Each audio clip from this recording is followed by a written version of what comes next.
Welcome, beloved friends, to Daily God's Promise, Day 11.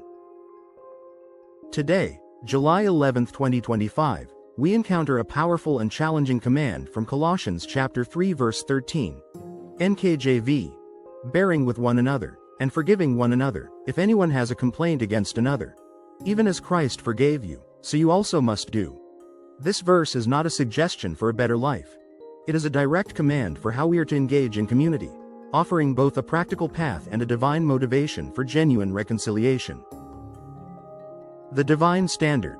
Forgiving as Christ forgave us. Colossians chapter 3 verse 13. 1. The call to a new kind of community. Friends, in a world where it's easier to cut people off or hold onto a grudge, Colossians chapter 3 verse 13 presents a radical, countercultural call. Paul instructs believers to put on new virtues, and at the heart of this new identity is the ability to navigate conflict. He gives us a twofold command. First, to patiently bear with one another's flaws and minor offenses, and second, to actively forgive one another for more serious complaints. This verse is a vital roadmap for living in authentic Christian community, reminding us that healthy relationships are built on the foundation of grace and the willingness to let go of hurt. 2. Bearing with one another.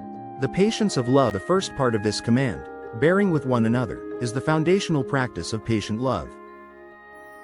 It's the daily, gracious choice to put up with the quirks, habits, and minor offenses of others without complaint.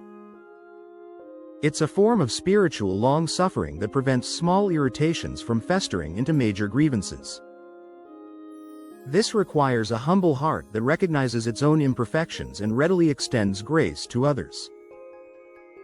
It acknowledges the reality that we are all flawed, and we must extend to others the same patience and understanding we hope to receive. 3. And forgiving one another. Releasing the debt. The second command, and forgiving one another, addresses the more serious offenses. A complaint. Forgiveness is not about pretending the wrong didn't happen. It's a conscious decision to release the debt, to let go of the grudge, and to surrender our right to get even. It's a radical act of love that frees both the forgiver and the forgiven. When Joseph forgave his brothers who sold him into slavery, he was not condoning their sin but choosing to release the debt of vengeance and hurt, understanding that God had used it for a greater purpose.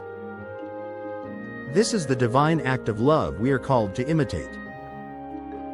4. Even as Christ forgave you, so you also must do.